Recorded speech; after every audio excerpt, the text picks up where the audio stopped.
안녕하세요. 저는 서울 외곽의 한적한 동네에서 혼자 살고 있는 60대 여성입니다.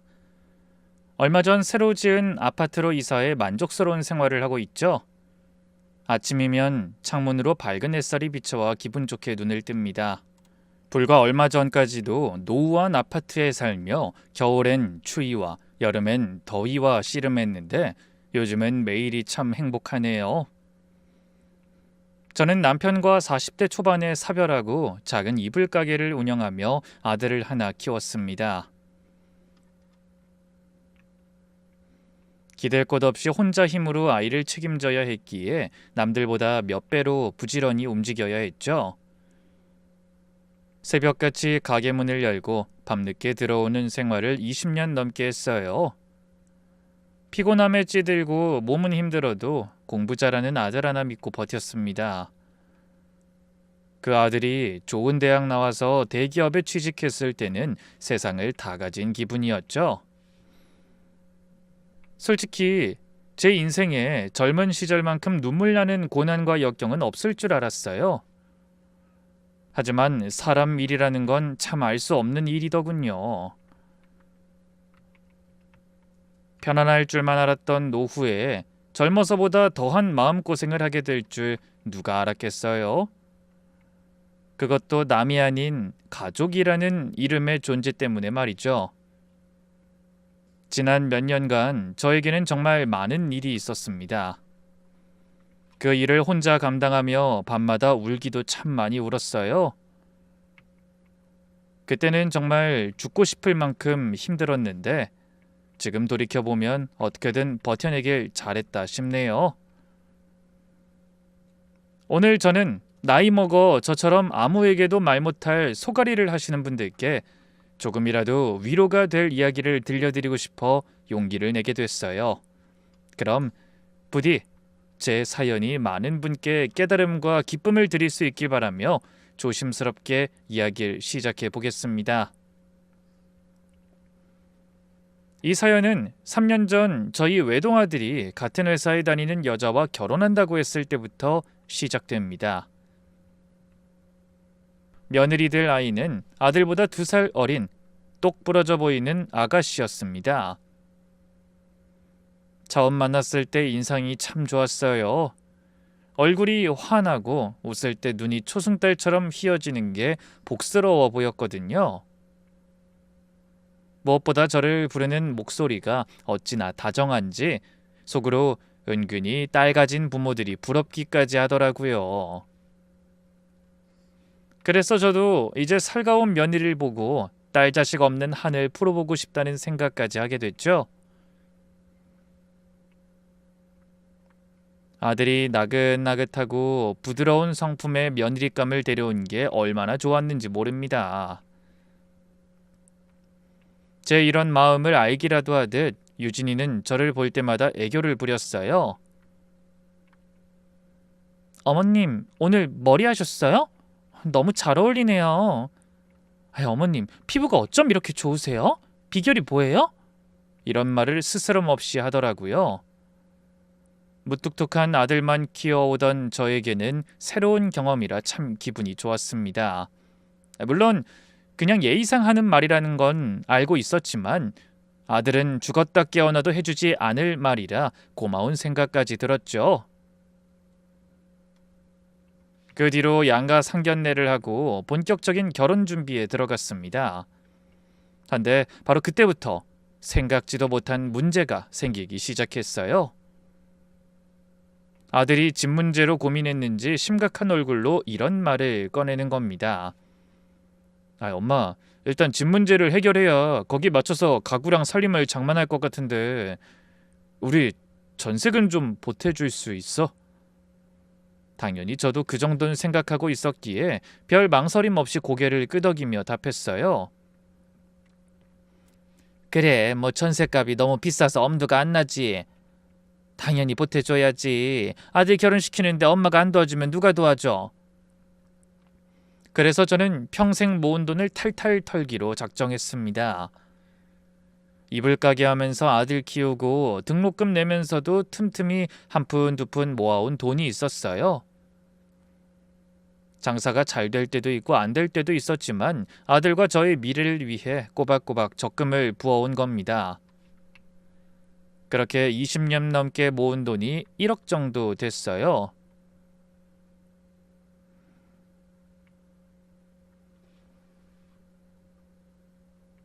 집 말고는 제 전 재산이라고 해도 과언이 아니었죠. 저는 그 돈을 아들에게 선뜻 내주기로 마음먹었어요. 저에게 1억이면 적은 돈이 아니었습니다. 하지만 아깝지는 않았어요. 자식 잘 되라고 평생 일한 건데 그럴 때 안 쓰면 언제 쓰겠어요? 예비 며느리도 그런 제 마음을 아는지 웃으며 이렇게 말했죠. 어머님, 정말 감사합니다. 열심히 알아봐서 좋은 집 구해볼게요. 그런데 그 이후부터 이상한 일이 일어났어요. 며느리의 태도가 눈에 띄게 달라지기 시작했거든요. 전에는 저를 보면 반가운 얼굴로 한달음에 달려오던 아이가 어느 순간부터 인사를 건성으로 하더라고요. 눈도 잘 안 마주치고 말도 짧아졌죠. 그러더니 묻는 말에도 단답형으로만 대답했어요. 네, 아니요. 그래요? 거의 이런 식이었죠. 전에는 안부 전화도 자주 하고 문자도 먼저 보내던 아이가 연락도 뚝 끊고 제가 연락해도 답장이 늦거나 읽고도 답을 하지 않기도 했습니다. 저는 혹시 제가 무슨 말실수를 했나 싶어서 머릿속으로 지난 대화들을 되짚어보기도 했어요. 하지만 아무리 생각해도 제가 잘못한 게 없는 것 같은데 혹시나 해서 마음이 영 불편하더군요. 예비 며느리의 그 차가운 태도는 결혼식 전까지도 계속됐어요. 그래서 저는 계속 불안한 마음으로 지내야 했습니다. 유진이를 만난 날에는 잠들기 전에 꼭 이런 생각을 하게 되더라고요. 내가 뭘 잘못했지? 도대체 무슨 실수를 해서 애 마음이 저렇게 상한 걸까? 분명히 뭔가 이유가 있는 것 같은데 아무리 생각해도 알 수가 없어 답답했습니다. 그래서 결국 그냥 그 생각 자체를 접기로 했어요. 아들에게 물어도 모르겠다고 하고 별일 아닐 거라고 하니 괜히 저 혼자 안달하지 말자고 생각했죠. 결혼 준비하느라 바쁘고 예민해서 그런 건데 제가 과하게 받아들인 것 같기도 했고요. 얼마 후 결혼식을 무사히 끝낸 아이들이 신혼여행을 떠났다가 돌아왔습니다. 저는 오전부터 두 아이가 좋아하는 음식으로 정성 들여 상을 차리고 기다렸죠. 허기가 졌는지 며느리가 맛있게 저녁을 먹더니 저에게 작은 상자 하나를 내밀었습니다. 어머님, 여행 가서 어머님 생각나서 사왔어요. 이 색이 어머니한테 아주 잘 어울릴 것 같더라고요. 어머나, 구경만 하기에도 바빴을 텐데 뭘 이런 걸 다 챙겼니? 그냥 오면 어때서? 고맙다. 저는 진심으로 기뻤습니다. 그동안 유진이가 저한테 좀 차갑게 구는 것 같아서 마음이 쓰였는데 그렇게 선물까지 사온 걸 보니 역시 내가 멀쩡한 애를 괜히 오해했어 싶은 생각이 들어 다시 한번 안심이 됐거든요. 상자를 열어보니 고급스러운 립스틱이 하나 들어있었습니다. 예쁜 핑크색이었죠. 저도 들어본 적이 있는 꽤 좋은 해외 브랜드의 립스틱이었어요. 저는 기분이 좋아 활짝 웃으며 립스틱을 요리조리 살펴보고 거울 앞에서 발라도 봤습니다. 그런데 그때 립스틱 바닥에 작은 글씨로 이렇게 쓰여 있는 게 보였어요. 비매품. 순간 머릿속이 멍해졌습니다. 비매품? 이건 파는 물건이 아니라는 뜻 아닌가? 아니, 아까 유진님 분명히 내 생각이 나서 산 거라고 했는데. 그래도 그때까진 설마 했어요. 글씨가 작아서 제가 잘못 본 건가? 요즘은 정품에도 그렇게 쓰나? 뭐 이런저런 생각을 했습니다. 그러다 아이들이 소파에 벗어놓은 겉옷을 정리하는데 며느리의 코트에서 영수증이 하나 떨어졌어요. 저는 무심코 그 영수증을 줍다가 거기 적힌 금액을 보고 눈이 휘둥그레지고 말았습니다. 수십만 원짜리 명품 화장품 세트를 구매한 영수증이었거든요. 그 영수증 아래서 볼펜으로 이렇게 적혀 있는 게 보였죠. 사은품, 립스틱 증정 완료. 그제야 모든 게 이해가 됐습니다. 유진이는 다른 비싼 화장품을 사고 거기에 끼워주는 사은품을 시어머니인 저에게 선물이랍시고 건넨 거예요. 그러면서 얼굴색 하나 안 변하고 제 생각이 나서 샀다니 얼마나 허탈했는지 모릅니다. 제 딴에는 아이들에게 뭐든 다 해주고 싶어 전 재산이나 다름없는 1억을 줬는데 돌아온 건 사은품 립스틱 하나라니 그동안 허리가 휘도록 일해온 세월이 왠지 억울하게 느껴지는 순간이었습니다. 그렇다고 제가 뭐 비싼 선물을 바란 건 아닙니다. 그냥 흔한 열쇠고리 하나라도 저를 생각하며 산 그 마음을 원했던 거죠. 근데 그날 며느리가 저에게 건넨 건 선물이 아닌 실망감과 서러움이었습니다. 맘 같아서는 당장 따지고 싶었지만 차마 입이 안 떨어지더라고요.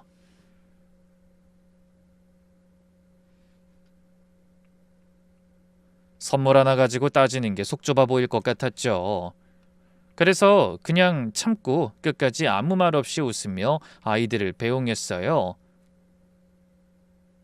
속에서는 열불이 났지만 겉으로는 웃었습니다. 시집온 첫날부터 며느리와 얼굴 붉히지 말자고 저 자신을 다독였네요. 그러다 한참 나중에 아들한테 슬쩍 물어본 적이 있습니다. 너희 여행 가서 선물은 누구누구 거 샀니? 처가 선물도 좀 준비했어? 그랬더니 아들이 뭐라고 한 줄 아세요? 아, 장모님이 쓰시던 화장품이 떨어졌다고 화장품 세트 사다 드리는 것 같던데. 아이, 뭐 그런 거는 유진이가 알아서 하니까 뭐 나는 잘 모르겠어. 순간적으로 욱하더군요. 그 고가의 명품 화장품의 주인은 바로 며느리의 친정 엄마였던 겁니다. 저는 안 싸돈에 화장품을 사며 사은품으로 나온 립스틱을 받은 거고요.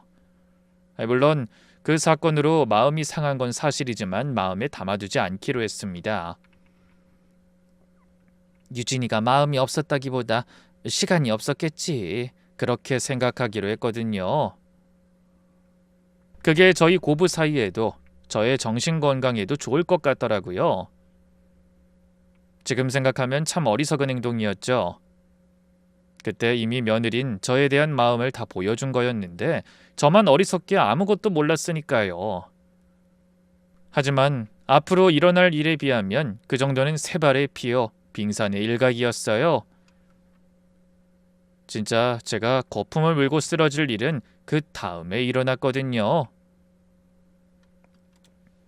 사건이 일어난 건 아들이 결혼하고 처음으로 맞는 명절이었습니다. 저는 연휴 며칠 전부터 혼자 조금씩 음식 준비를 시작했어요. 바쁘게 사느라 자주 얼굴 보지 못하는 아들 내외가 온다고 하니 잔뜩 신이 나더라고요. 그래서 갈비찜, 잡채, 전, 나물, 아들이 어릴 때부터 좋아하던 것들과 며느리가 잘 먹는 음식 위주로 준비했습니다. 저희는 교회에 다녀 따로 차례도 지내지 않으니 그냥 명절 당일에 와서 밥만 먹고 가라고 했거든요. 괜히 갓 시집온 며느리 부담 주고 싶지 않아 제 딴에는 배려한 겁니다. 며칠 후 드디어 아들과 며느리가 오랜만에 집에 왔어요. 헌데 유진인 들어오자마자 인사도 건성으로 하고 소파에 털썩 앉더니 휴대폰만 만지작거리더군요.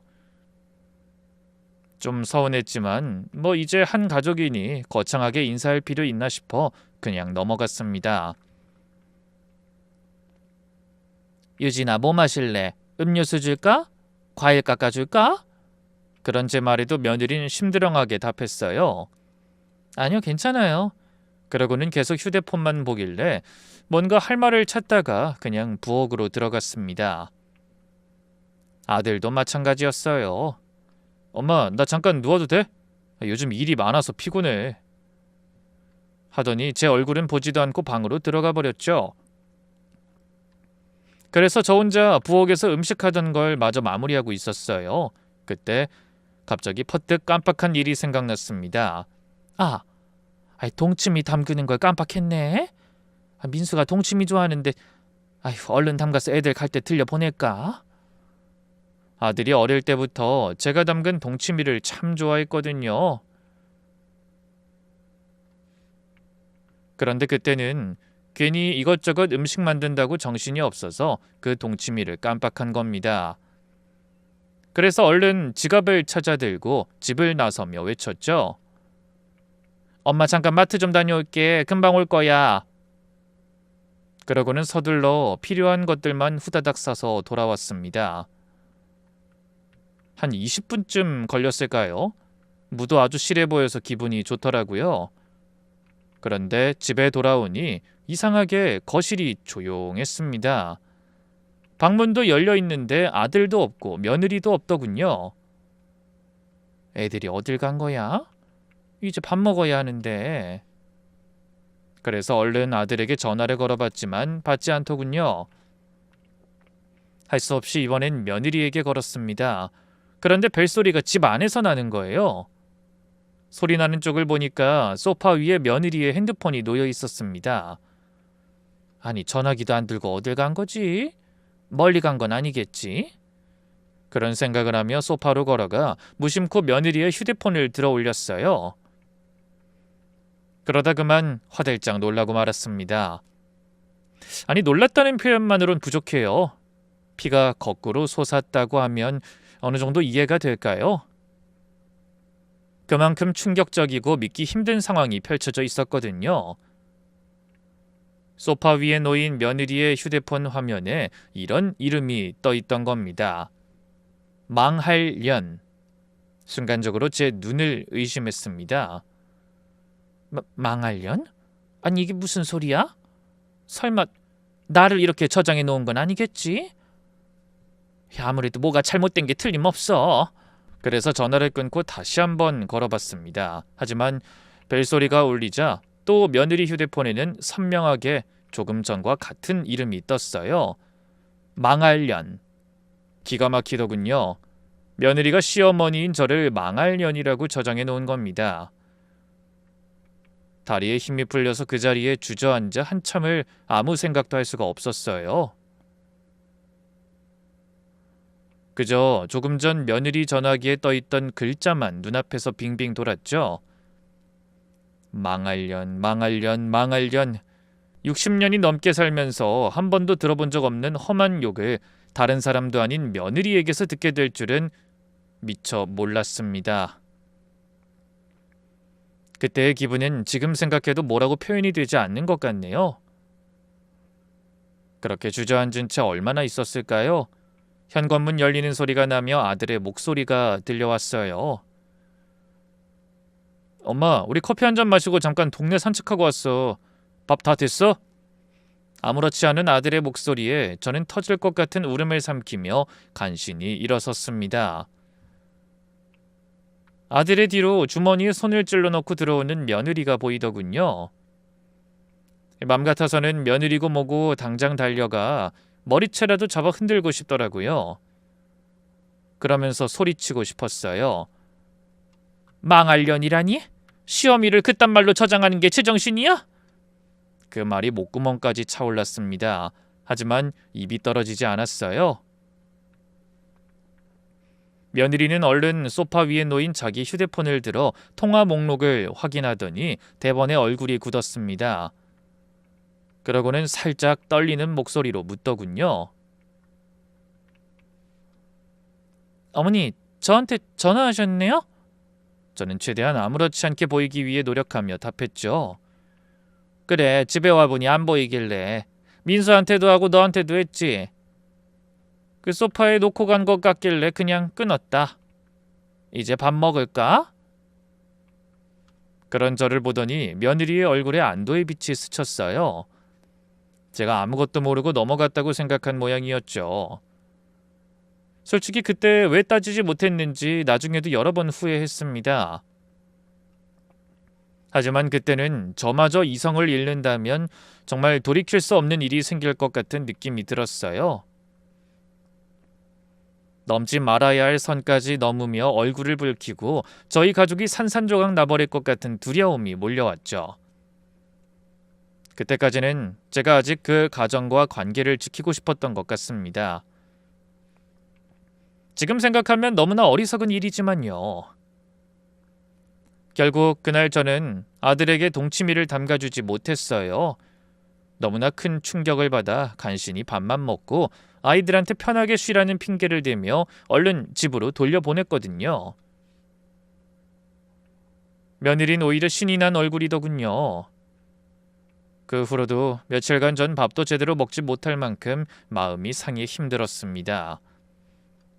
내가 뭘 그렇게 잘못했다고. 어이가 없네. 생각하면 생각할수록 억울했지만 어디에도 하소연할 수가 없어 그냥 혼자 삭혀야 했습니다.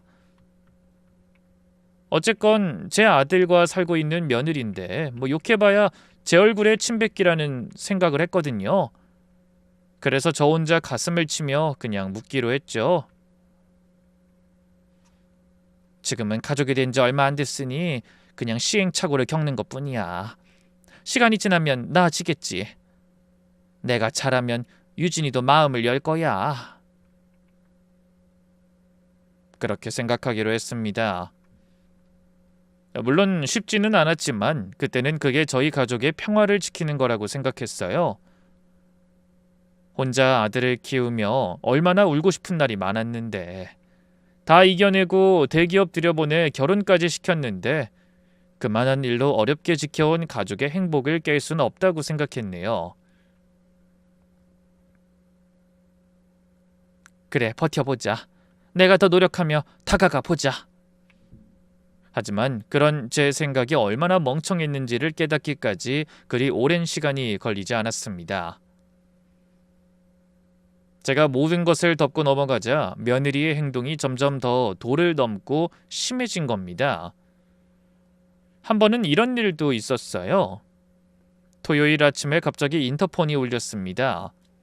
누군가 싶어서 열어봤더니 아들과 며느리가 서 있더라고요. 근데 며느리 손에 뭔가가 들려 있었어요. 상자 같은 건데 글쎄 그 안에 고양이가 들어 있었습니다. 어머니, 저희 오늘 제주도 가는데 그 이틀만 고양이 좀 봐주세요. 저는 깜짝 놀랐죠. 뭐? 고양이? 무슨 고양이? 알고 보니 며느리가 몇 달 전에 고양이를 입양했다고 하더라고요. 저한테는 한마디도 없었어요. 아들도 대수롭지 않게 말하고요. 유진이가 키우고 싶어 해서 한 마리 분양받았어요. 귀엽지? 문제는 제가 고양이 알레르기가 있다는 거예요. 고양이 털만 닿아도 온몸이 가렵고 재채기가 멈추지 않았습니다. 당연히 아들도 아는 사실이죠. 민수야, 엄마 고양이 알레르기 있는 거 알잖아. 다른 데 맡겨라. 그랬더니 아들이 뭐라고 하는 줄 아세요? 맡길 사람이 있으면 여기까지 뭐하러 왔겠어. 엄마, 겨우 이틀만이야. 그냥 방에 넣어두면 되잖아. 밥이랑 물만 주면 돼. 안 만지면 괜찮잖아. 그러면서 고양이가 든 상자를 내려놓더니 이렇게 말했습니다. 엄마, 우리 비행기 시간 있어서 먼저 갈게. 고양이 밥은 여기 있어? 그렇게 막무가내로 떠맡기더니 뒤도 안 돌아보고 가버리더군요. 제가 절대 안 된다고 손사래를 치고 불러도 소용없었어요. 심지어 며느리가 아들의 손을 잡아 끌며 급하게 엘리베이터에 오르는 모습도 보였죠. 야, 민수야, 유진아, 안 된다니까! 저는 어이가 없어서 한참을 그대로 서 있었습니다. 상자 안에서 고양이가 우는 소리가 들리자 저도 울고 싶은 심정이었어요. 하지만 그렇다고 길에 내다버릴 순 없었죠. 그래서 집 안으로 데리고 들어와 작은 방에 풀어주고 문을 닫았어요. 흰색 털을 가진 아기 고양이더군요.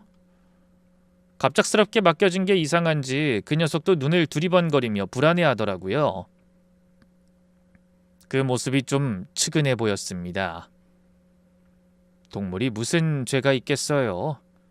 어미가 알레르기가 있든 말든 관심도 없이 놀러가고 싶어 환장한 아들이 문제죠. 그 이후로 이틀간 고양이를 돌보면서 정말 고생했습니다.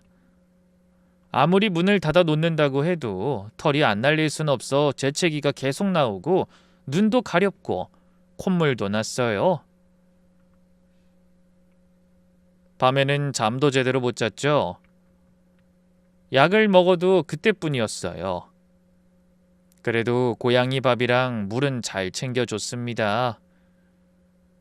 동물 함부로 대하면 벌 받을 것 같더라고요.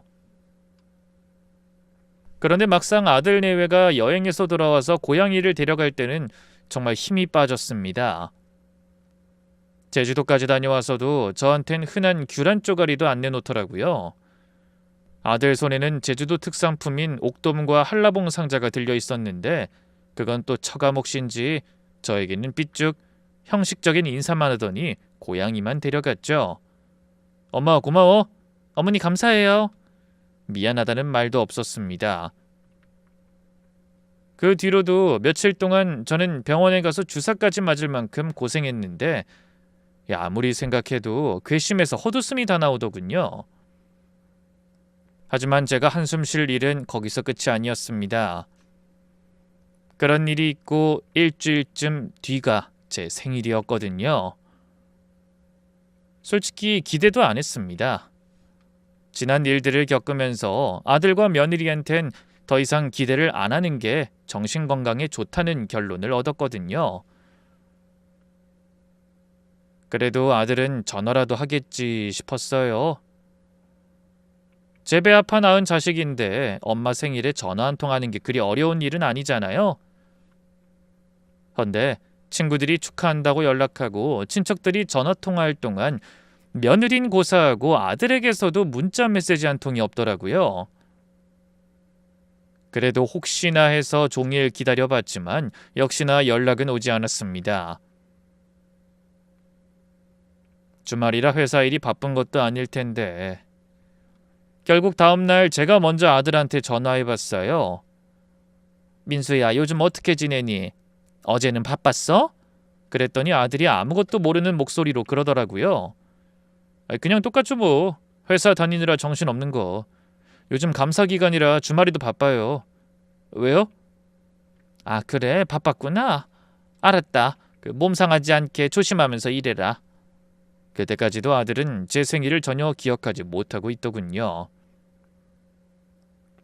기대하지 말자고 생각하면서도 섭섭한 마음은 어쩔 수 없었어요. 전화를 끊고 나서도 한참을 가만히 앉아 있었습니다. 얼마 전에 며느리 본 이웃 여자가 자랑하던 게 떠올라 저도 모르게 울컥하더라고요. 아유, 며느리 보니까 너무 좋아. 시집 와서 시부모 첫 생일은 며느리가 챙기는 거라고 상다리가 부러지게 한 상 차려놨더라니까. 얼마나 기특하고 고마운지 눈물이 다 나더라. 아들 키운 보람 있지 뭐야. 그에 비해 제 신세는 뭔가 싶었어요. 아들이 결혼하고 2년이 넘도록 며느리한테 생일상은커녕 축하 인사 한마디 못 들어봤으니 말이에요. 그래도 감사 기간이라 주말에도 바쁘다고 하니 그런가 보다 했습니다. 그런데 며칠 뒤에 제 친정 조카한테서 연락이 왔어요.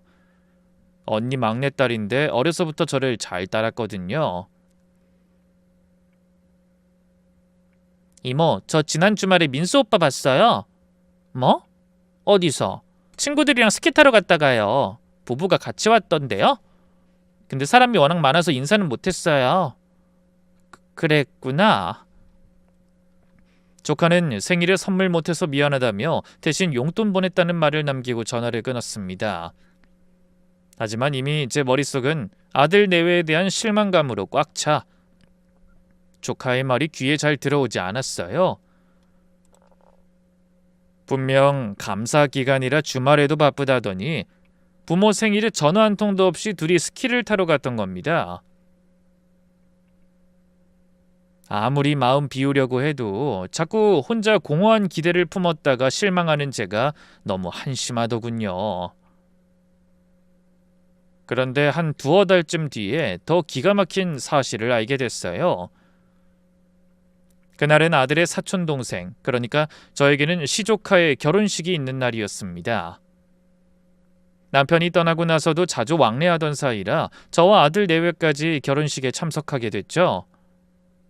근데 식이 끝나고 피로 연장해서 밥을 먹으며 며느리가 아들한테 이런 말을 하더군요. 아무리 결혼식장 뷔페라지만 먹을 게 너무 없다. 안 그래 오빠? 동네 결혼식장이 다 그렇지 뭐. 그래도 난 뷔페라고 해서 은근히 기대했단 말이야. 저번에 우리 엄마 생신 때 갔던 호텔 뷔페 기억나지? 거기 음식 진짜 맛있더라. 랍스터에 스테이크에 양갈비도 냄새 하나도 안 나고 부드럽던데. 아우 입맛만 버렸어. 우리 나중에 거기 또 가면 안 돼? 그러지 뭐. 많이 먹지 말고 그냥 허기만 채워. 나가서 파스타 사줄게. 그렇게 두 아이가 제 앞에서 아무렇지도 않게 떠드는 겁니다. 이건 눈치가 없는 게 아니라 아예 제가 안중에 없는 거라는 결론밖에 안 나오더라고요. 시부모 생일에는 전화 한 통 없이 둘이 스키를 타러 갔으면서 친정 부모 생일에는 호텔 뷔페에 다녀온 거죠. 그때 제 표정이 안 좋았는지 유진이가 슬쩍 쳐다보며 이렇게 말했어요. 어머님도 가시면 좋아하실 텐데 다음에 모시고 갈게요. 마치 보채는 어린아이에게 사탕 하나 던져주듯이 하는 말에 오히려 속이 더 부글부글 끓었습니다. 며느리도 믿지만 그런 마누라 치마폭에 쌓여 제 어미 마음엔 관심도 없는 아들이 더 미웠어요. 며느리야 남이니까 그렇다 쳐요.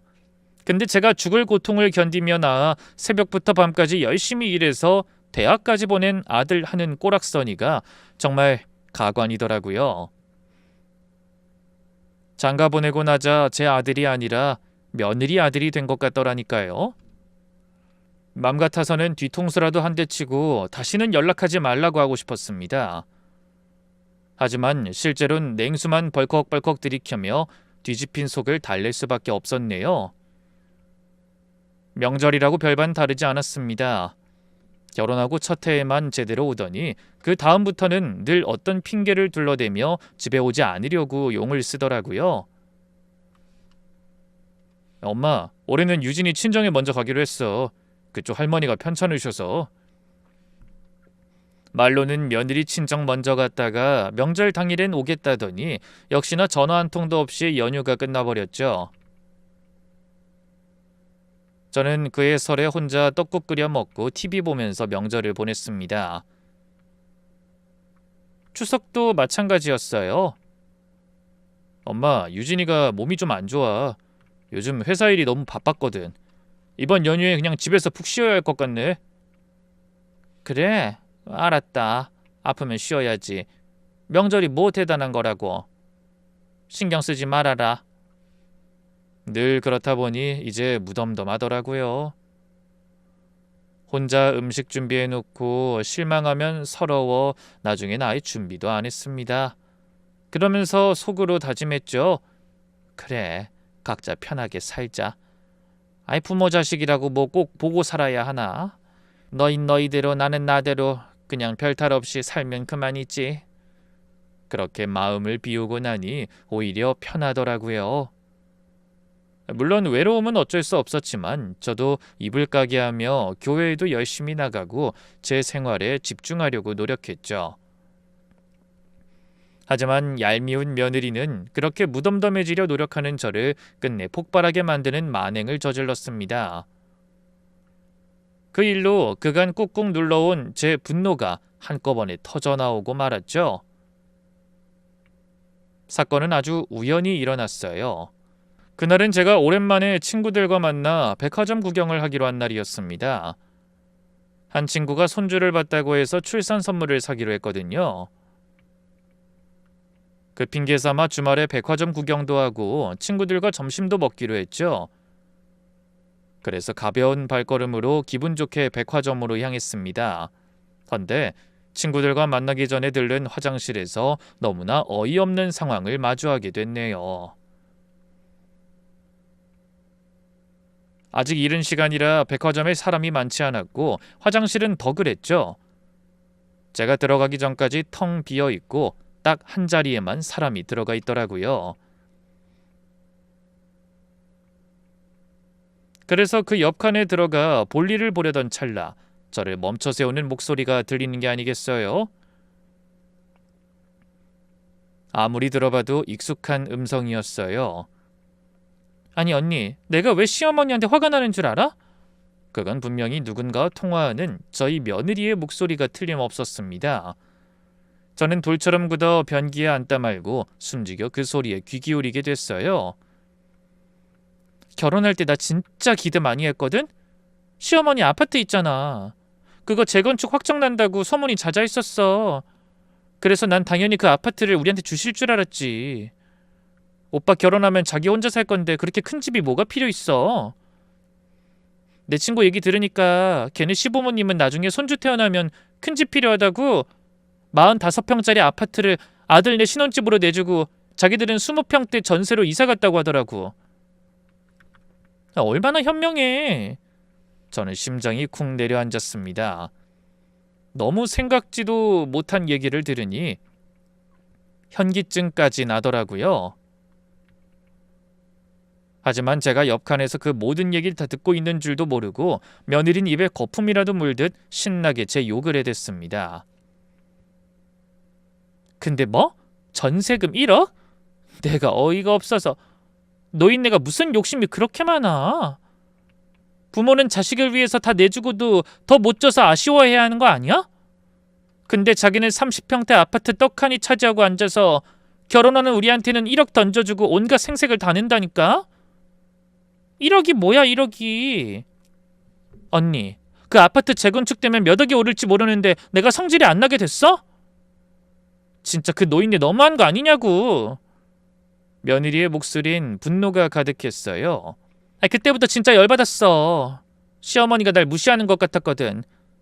아파트 재건축되면 떼돈 버는 건데 그걸 왜 아들 안 주고 자기가 갖고 있어. 그러면서 전세금 1억 줬다고 큰 소리나 치고 꼴 보기 싫어서 미치겠다니까. 근데 내가 왜 며느리 노릇을 해? 자긴 부모 노릇 똑바로 안 하면서 자식 노릇바라면 그게 양심 없는 거 아니야? 저는 다리에 힘이 풀려서 변기에 그냥 풀썩 주저앉았어요. 그동안 저를 미워하고 밀어낸 이유가 고작 돈 때문이었다니 너무 황당하더라고요. 헌데 며느리는 아직도 할 말이 많은지 이번엔 갑자기 기분 좋아진 목소리로 말을 이어갔어요. 당연하지. 내가 이대로 당하고만 있을 이유진이 아니지. 그래서 일부러 시어머니 생일이고 명절이고 일절 안 가고 연락도 안 하잖아. 작년에 스키장 갈 때도 일부러 시어머니 생일에 맞춰서 1박 2일 숙소 예약했다니까? 기가 막혔습니다. 며느리가 제 생일을 잊었다고 생각해도 괘씸했는데 알면서도 일부러 모른 척하고 놀러 갔다고 하니 정말 헛웃음이 나오더라고요. 그런데 놀랄 일은 그게 끝이 아니었어요. 참, 우리 고양이 키우는 거 알지? 사실 내가 고양이 좋아하는 것도 있지만 시어머니가 고양이 알레르기가 있다고 해서 일부러 더 키우는 것도 있어. 고작 1억 던져준 신혼집에 와서 시어머니 노릇할까봐 우리 집엔 얼씬도 하지 말라고. 알레르기가 있더라고. 저번에 제주도 놀러 갈 때 일부러 우리 친정에 못 맡긴다고 핑계대고 시어머니한테 맡겼거든? 그랬더니 얼굴이 아주 볼만하더라니까? 당연하지. 나한테 며느리 노릇 바라면 진짜 양심 없는 거야. 자기가 뭘 해주고 그런 걸 생각해야지. 오빠? 오빠야 뭐 내가 하자고 하면 무조건 좋다고 하는 사람이잖아. 자기가 이제 남은 평생 나랑 살지 엄마랑 살겠어? 그러더니 낄낄거리며 전화를 끊고 밖으로 나가더라고요. 저는 변기에 앉아 입을 틀어막은 채 눈물을 펑펑 흘렸습니다. 제가 사는 아파트, 그게 그간 며느리와 제가 겪은 갈등의 비밀이었다니 너무 황당했어요. 제 아파트, 서울 변두리 구축이지만 재건축 이야기가 나오던 그 아파트를 넘겨주는 게 유진이가 저한테 바라던 일이었습니다. 제가 그 아파트를 아들한테 내주고 저는 작은 집으로 이사 가길 바랬던 거예요. 하지만 저는 그런 며느리의 속내를 전혀 몰랐어요. 그냥 평생 모은 돈 1억을 주는 게 최선이라고 생각했죠. 물론 나중에 더 나이 먹어 제가 떠나면 그 집이 아들에게 간다는 건 당연하게 생각했어요. 그렇지만 아직 제가 건강하고 멀쩡하게 살아있는데 잘 살던 집을 아들 내외에게 줘야 한다는 생각은 해본 적이 없었습니다. 그런데 며느린 그걸 무시당한 거라고 받아들이다니 제가 잘못된 생각을 하고 있었던 걸까요? 그 사실을 알고 나니 모든 퍼즐이 맞춰졌습니다. 그래서 결혼 전에 갑자기 태도가 달라진 거예요. 신혼여행 선물로 사은품 립스틱을 내민 것도, 휴대폰에 저를 망할 년이라고 저장한 것도, 명절에 안 온 것도, 고양이를 맡긴 것도 전부 그 일에 앙심을 품고 일부러 벌인 일이었죠. 너무 기가 막혀 손발이 다 떨렸어요. 며느리가 그러는 동안 아들이라는 녀석이 말리기는커녕 그 장단에 같이 놀아놨다고 생각하니 억장이 무너졌습니다. 제가 재건축 아파트를 안 줬다고, 전세금 1억밖에 안 줬다고 아들 내외가 합심해서 그렇게 저를 미워하고 괴롭힌 거였어요. 결국 그날 저는 친구들을 만나지 못했습니다.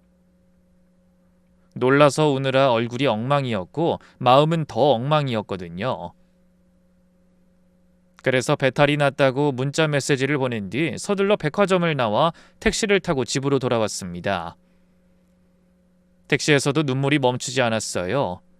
너무 분하고 억울하고 허탈했죠. 어떻게 돌아왔는지 모르게 집 안으로 들어서 무너지듯 바닥에 주저앉아 한참을 더 울었습니다. 그리고 전 그날 결심했어요. 그냥 저에게는 자식이 없다고 생각하기로요. 또 언젠가 반드시 오늘의 이 치욕을 되갚아주겠다고도 결심했죠. 그 이후로 며칠을 잠도 잘 수 없었어요. 그간 며느리와 아들을 위해 노력했던 모든 게 멍청하게 느껴져 미칠 것 같더라고요. 전부 다 부질없는 행동이었는데 전 그것도 모르고 기대하고 실망하는 일상을 반복했던 겁니다. 처음부터 며느린 절 공경하고 정을 나눠야 할 가족이나 시부모로 본 게 아니었어요. 그냥 재건축 아파트를 가진 노인네, 딱 그 정도로만 본 겁니다. 그러니 자기가 원하는 아파트를 안 줬다고 단박에 망할 년을 만들어버린 거죠. 전 그날 이후로 아들 내외한테 먼저 연락하지 않았습니다. 그러니 그 애들도 연락하지 않고 거의 소식을 주고받지 않고 지냈죠. 며느리의 허수아비가 된 아들에게 더 이상 할 말도 없고 궁금한 것도 없더라고요. 그런데 그렇게 몇 달이 흐른 어느 날 제가 사는 동네가 갑자기 시끌시끌해졌습니다. 몇 년을 끌어오던 아파트 재건축이 드디어 확정됐다는 소문이 퍼진 거죠. 그러더니 이야기가 급물살을 타고 진전돼 조합이 구성되고 본격적으로 재건축 절차가 시작됐습니다. 동네 부동산에서도 난리가 났더군요. 집값이 하루가 다르게 오르며 매물을 내놨던 사람들도 다 걷어들이고 있었어요. 그러니 남은 매물의 가격도 천정부지로 치솟았습니다. 혹시나 하고 알아보니 불과 몇 년 전만 해도 5억 정도 하던 집을 8억이 넘게 받아준다고 하더라고요. 그래서 전 고민 끝에 결국 큰 결심을 했습니다. 집을 팔기로요. 솔직히 더 기다려 새 집에 들어가는 게 가장 최선이겠지만 재건축이 되면 몇 년 동안 살 집도 따로 알아봐야 하고 분담금도 내야 하고 이것저것 복잡하잖아요. 저는 이 나이에 그런 감당하기가 싫더라고요. 그리고 8억이 넘는 돈이면 제 남은 노후는 완벽하게 보장된다고 생각했죠. 게다가 재건축이 확정되긴 했지만 갈 길이 먼 게 사실이었어요. 확정 후에도 조합 문제랑 건설사 문제로 세워라 내워라 지지부진하며 분담금만 올라가는 경우도 허다하다는 말을 많이 들어왔거든요. 그거 기다리며 속 끓이는 것도 싫더라고요. 그래서 이렇게 결심했습니다. 그래, 내가 뭐 얼마나 더 떼돈을 벌겠다고. 솔직히 이 정도도 기대 이상이지. 차라리 지금 팔아서 죽을 때까지 살 집으로 이사하고 깔끔하고 마음 편하게 살자. 집을 내놓자마자 금방 팔렸습니다. 평생 살던 집이라 정이 들긴 했지만 미련 없이 계약했죠. 그리고 그 돈으로 인근에 있는 좀 더 작지만 새로 지은 아파트를 매입했어요. 솔직히 나이 먹으니 집 관리하기도 힘들고 20평대가 딱 좋을 것 같다는 생각을 해왔거든요.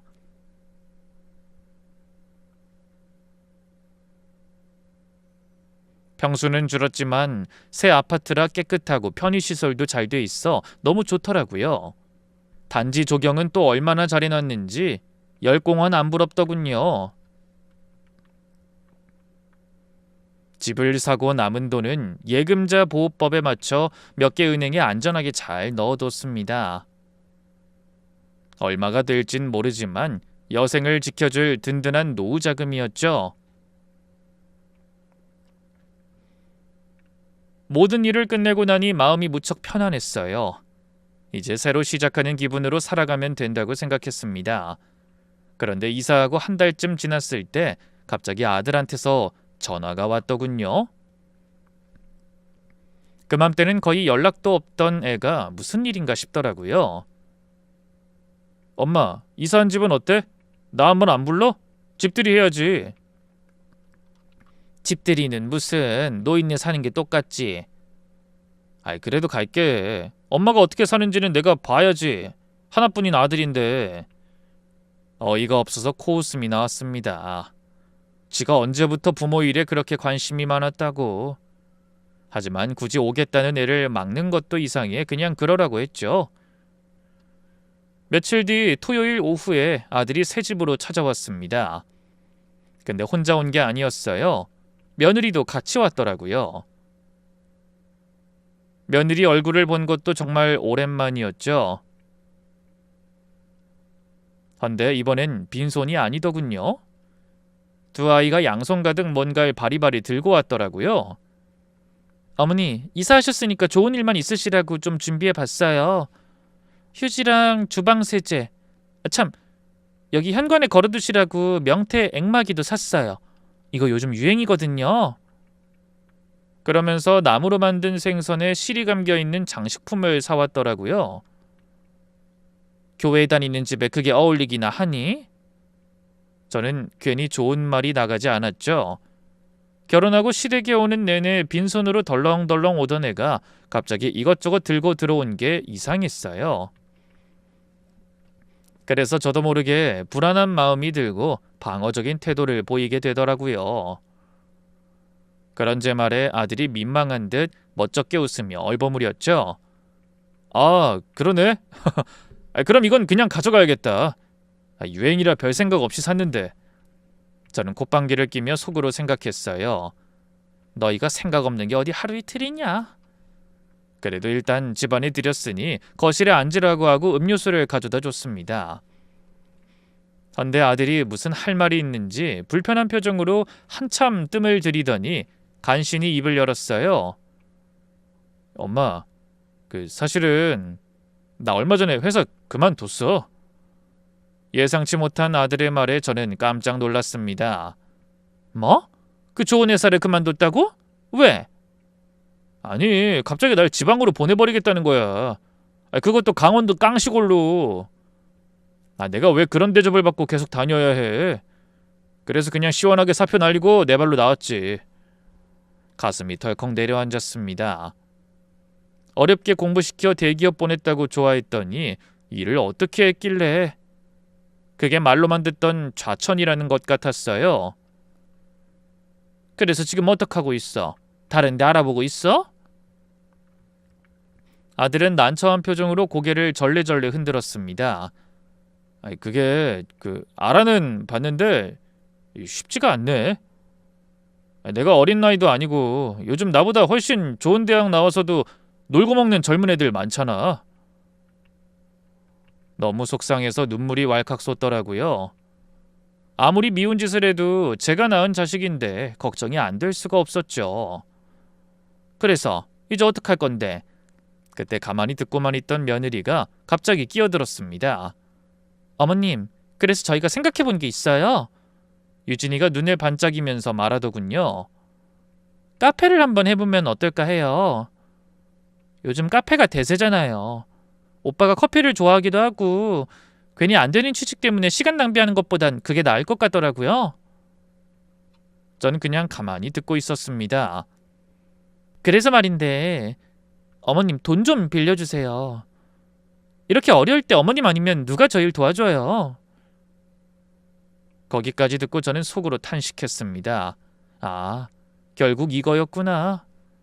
어쩐지 생전 연락 한 번이 없던 애들이 집들이 선물 사서 들이닥칠 때부터 불안하더니 결국 저에게 원하는 건 돈이었던 겁니다.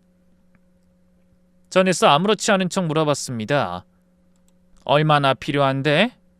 제가 액수를 묻자 며느리의 눈이 기쁨으로 빛나는 게 보이더군요. 한 1억 5천 정도면 될 것 같아요. 이왕이 하는 거 지하철 가깝고 평수도 좀 크게 해야 잘 될 것 같아서요. 요즘 제일 잘 나가는 카페 가맹점에 알아보니까 그 정도면 될 것 같더라고요. 유진이가 두 손을 모으면서 애원하듯이 간절하게 말했습니다. 평소에는 저를 똑바로 바라보지도 않던 애가 말이죠. 저는 아무 말 없이 며느리 얼굴을 마주봤어요. 휴대폰에 저를 망할년이라고 저장해놓고 화장실에서 그렇게 욕하던 애가 돈이 필요하니 안면을 잘도 바꾸더라고요. 그때 말 없는 저를 향해 아들이 한마디 했습니다. 엄마, 집 팔아서 돈 많이 벌었잖아. 그 집 얼마 주고 팔았어? 내가 보기에 이 집 사고도 엄청 많이 남았을 것 같은데. 이자도 적은데 그거 그냥 은행에 넣어두면 뭐해? 이럴 때 자식 한번 화끈하게 도와주는 거지. 엄마가 밀어만 주면 우리 잘 해낼 자신 있어. 그렇게 아예 돈 내놓으라고 대놓고 말하더라고요. 그래도 여전히 제가 아무 반응이 없자 며느리도 거들었습니다. 어머니, 솔직히 오빠 말고 자식이 또 있는 것도 아니고 나중에 그 돈 전부 저희 주실 거 아니에요? 근데 나중에 말고 진짜 필요할 때 주시면 좋겠다는 거죠. 어머니는 아직 이불 가게도 잘하고 계시고 급하게 큰 돈 들어갈 일 없으시잖아요. 저희가 장사 잘해서 효도할게요. 오빠가 얼른 다시 자리 잡아야 어머니한테도 손주도 안겨드리죠. 안 그래요? 뻔뻔한 두 아이의 태도에 말문이 막히더군요. 저라면 소름까지 끼친다며 떠들어대던 며느리가 돈이 필요하니 넙죽 엎드려 저를 어르고 달래려고 했어요. 저는 가만히 앉아 두 아이를 번갈아 쳐다봤습니다. 아들은 당당한 표정이었고 며느린 기대에 찬 눈빛이었어요. 그 순간 아들 내외에게 홀대받았던 모든 일들이 주마등처럼 스쳐 지나가며 이가 갈리더라고요. 그래서 천천히 일어나 방으로 걸어갔습니다. 그리고 서랍장을 열어 봉투 하나를 꺼내와 아들과 며느리 앞에 탁소리가 나게 내려놨어요. 너희들 이게 뭔지 아니? 아들이 고개를 갸웃거리며 서류를 집어들더니 봉투를 열어보고 대번에 얼굴이 굳어졌죠. 아니 엄마, 이건 왜... 너도 기억하는구나. 그래, 차용증이야. 너 결혼할 때 내가 준 전세금 1억 그거 줄 때 받은 차용증이지. 공증까지 받아둔 거야. 제 말에 아들은 멍한 표정으로 절 쳐다보고 옆에서 서류를 빼앗아 본 며느린 기겁했습니다. 어머니, 이게 뭐예요? 오빠가 언제 이런 걸 썼어요? 저는 담담하게 말했습니다. 결혼 전에 민수한테 받아둔 거다. 전세금 주면서 혹시나 나중에 증여세로 문제 생길까봐 형식적으로라도 쓰자고 했지. 민수가 도장 찍고 서명한 거야. 공증받아서 법적으로도 유효하고. 서류를 든 며느리의 손이 부들부들 떨리고 얼굴이 새파랗게 질리는 게 보였습니다. 전혀 상상도 못했던 일인지 적잖이 당황하더라고요. 그 모습이 어찌나 고소한지 저는 속으로 쾌재를 불렀습니다. 사실 그런 용도로 받아놓은 건 아니었지만 아들과 며느리의 행태가 하도 어이없어 그때 받아둔 서류를 무기처럼 사용하게 된 겁니다. 저는 당황해서 아무 말도 못하는 아이들에게 폭탄 선언을 했습니다. 나 이 차용증으로 대여금 청구 소송 준비할 생각이다. 그 말에 아들이 자리에서 벌떡 일어서더니 다급하게 말했어요. 엄마, 그게 무슨 소리야? 그건 그냥 형식적으로 쓴 거잖아. 진짜 갚으라고 한 것도 아니면서 왜 이제 와서 이러는 거야? 형식적이든 뭐든 차용증은 차용증이야. 공증도 제대로 받아놨고 법적으로 유효해. 변호사한테 확인도 받았다. 그때 갑자기 깜짝 놀랄 일이 일어났어요. 며느리가 저를 도끼 눈으로 바라보더니 손에 든 종이를 보란듯이 벅벅 찢는 게 아니겠어요? 그러더니 도끼를 잔뜩 품은 목소리로 소리쳤죠. 하! 이딴 종이 쪼가리가 뭐라고요? 찢어버리면 그만 아니에요? 그런 며느리의 행동에 아들이 만족스러운 표정을 지으며 고개를 끄덕이더군요. 맞아, 잘했어 유진아. 엄마 정말 이럴 거예요? 하지만 저는 당황하지 않았고 오히려 여유롭게 코웃음을 치며 말했죠.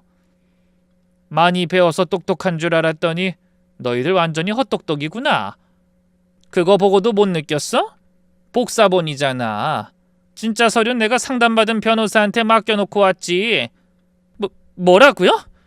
제 말에 놀란 며느리가 절망적인 표정을 짓더니 이내 무릎을 꿇었습니다. 어머님, 제가 잘못했어요. 진짜 잘못했어요. 한 번만 봐주세요. 제발요. 오빠가 회사도 그만뒀는데 지금 갑자기 이 돈을 갚으라고 하시면 어떡해요?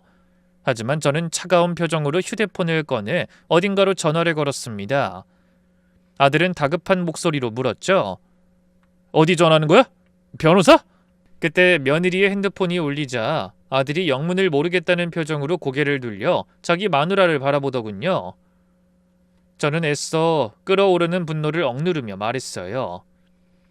얼른 전화기 꺼내봐라. 네 휴대폰에 날 어떻게 저장해놨는지 한번 보자. 그러자 며느리가 어찌나 놀랐는지 눈을 동그랗게 뜨고 입까지 틀어막더군요. 어머니, 그런 게 아니라...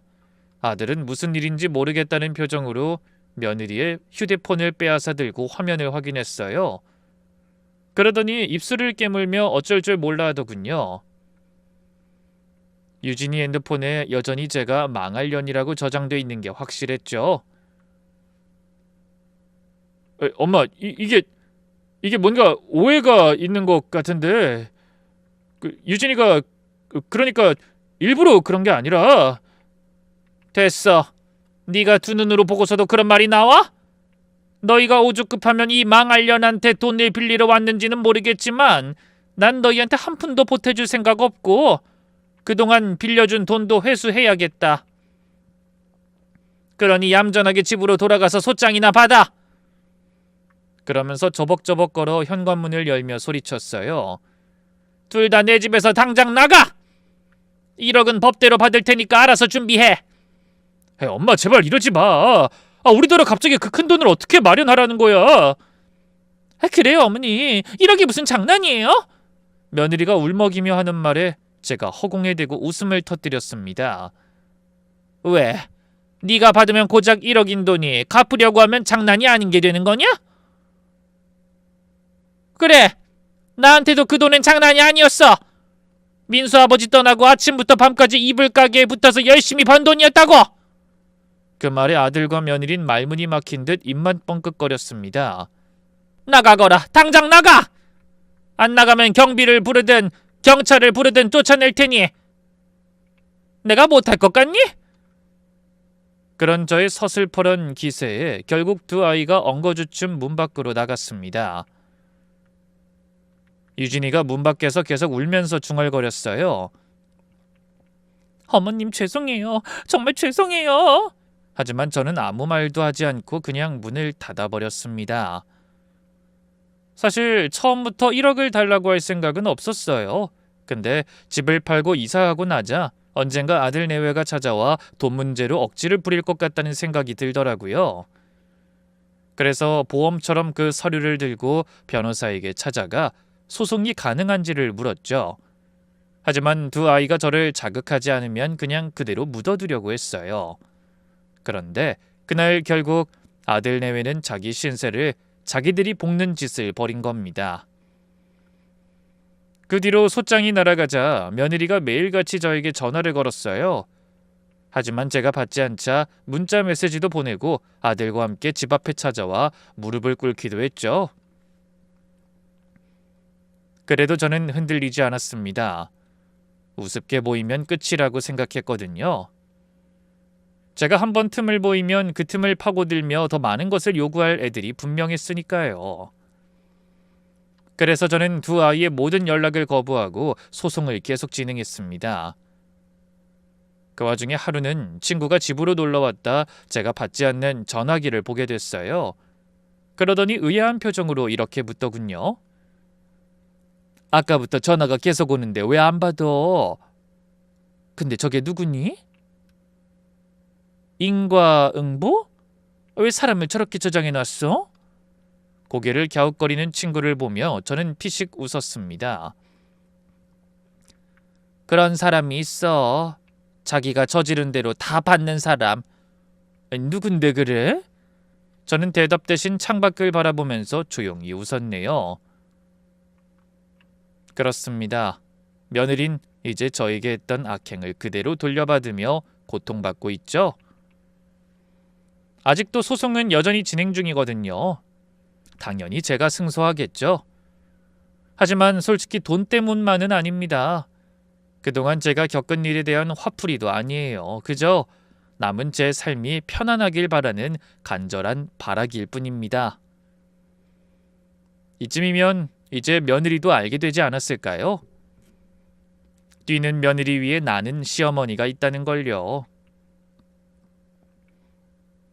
오늘 제 사연을 함께 하신 여러분의 생각은 어떠신가요? 제가 잘하고 있는 걸까요? 만일 그렇게 생각하신다면 따뜻한 조언의 말씀을, 아니라면 따끔한 조언의 한마디를 해주시길 기다리고 있겠습니다.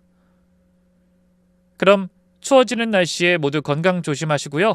평안한 하루 보내세요. 감사합니다.